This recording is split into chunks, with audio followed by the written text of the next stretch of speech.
जब सियान सीधा एल्फ के घर जा पहुंचता है और दिल में छुपे खौफ के साथ उससे एक अहम सवाल करता है कि क्या वो डॉक्टर औरंगजेब से मोहब्बत करती है। एल्फ थोड़ा ठहरकर जवाब देती है कि मोहब्बत का तो उसे खुद भी यकीन नहीं, मगर उसकी मां मरियम की आखिरी ख्वाहिश यही थी कि उसकी शादी औरंगजेब से हो। ये सुनते ही सियान के चेहरे का रंग उड़ जाता है और वो अंदर से हिलकर रह जाता है। वो बेचैनी के आलम में फौरन अपने घर वापस आता है और अपने वालिद गाजी यूसुफ से एक अजीब सा सवाल करता है कि अगर किसी लड़की के सामने दो रास्ते हों, एक आम सा लड़का और दूसरा एक कामयाब डॉक्टर, तो वो किसका इंतखाब करेगी। गाजी यूसुफ अपने गुरूर भरे अंदाज में जवाब देता है कि दुनिया में कोई ऐसी लड़की पैदा ही नहीं हुई जो उसके बेटे को ठुकरा दे, और वो गुस्से में उस लड़की का नाम पूछता है, मगर सियान खामोशी से वहां से चला जाता है। अगले दिन सियान दोबारा एल्फ के पास जाता है। इस बार उसके लहजे में बेबसी और दिल टूटने का दर्द साफ महसूस होता है।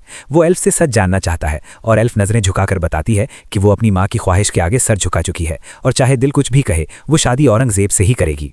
ये अल्फाज सियान के दिल पर किसी वार से कम नहीं होते। और फिर अचानक एक और बड़ा झटका सामने आता है जब औरंगजेब अपनी गाड़ी को दुल्हन की तरह सजाकर एल्फ को बाहर बुलाता है। जैसे ही एल्फ बाहर आती है वो हैरान रह जाती है। औरंगजेब उसके सामने घुटनों के बल बैठकर उसे अंगूठी पेश करता है और अपनी मोहब्बत का इजहार करता है। एल्फ हल्की सी मुस्कुराहट के साथ इस पेशकश को कबूल कर लेती है और यही लम्हा सियान की दुनिया को मुकम्मल तौर पर तोड़ देता है।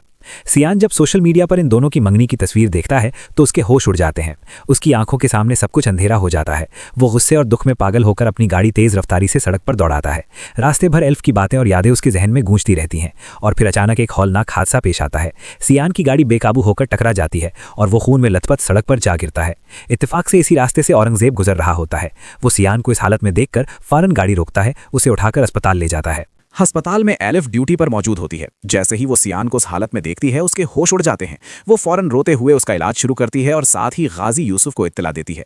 ये खबर सुनकर गाजी यूसुफ गुस्से और परेशानी में फौरन अस्पताल पहुंचता है। वो डॉक्टर्स पर दबाव डालता है कि उसके बेटे को कुछ नहीं होना चाहिए। थोड़ी देर बाद डॉक्टर्स बाहर आकर बताते हैं कि सियान की हालत निहायत नाजुक है और वो कोमा में जा चुका है। ये सुनकर एलिफ टूट जाती है और रोते हुए उसके पास जाकर उसकी तीमारदारी करती है। लेकिन फिर अचानक एक गैर मुतवक्के मोड़ आता है। सियान को होश आ जाता है। सबके चेहरों पर उम्मीद की झलक नजर है। लेकिन यह खुशी ज्यादा देर कायम नहीं रहती, क्योंकि जैसे ही सियान आंखें खोलता है वो एलिफ को पहचानने से इनकार कर देता है और पूछता है कि वो कौन है। ये सुनकर सबके दिल दहल जाते हैं। डॉक्टर चेकअप के बाद बताते हैं कि सियान अपनी याददाश्त मुकम्मल तौर पर खो चुका है। अब सूरत हाल पहले से भी ज्यादा पेचीदा हो चुकी है। डॉक्टर गाजी यूसुफ को मशवरा देते हैं कि अगर सियान की याददाश्त वापस लानी है तो उसे फौरी तौर पर बैरून मुल्क, खास तौर पर तुर्की ले जाना होगा, जहां उसका जदीद इलाज मुमकिन है। अब सवाल यह है कि क्या सियान की याददाश्त वापस आ सकेगी? क्या वो दोबारा एलिफ को पहचान पाएगा, या ये मोहब्बत हमेशा के लिए एक अधूरी कहानी बनकर रह जाएगी? आने वाली अक़सात में यही राज इस कहानी को मजीद दिलचस्प और सनसनीखेज बनाने वाले हैं।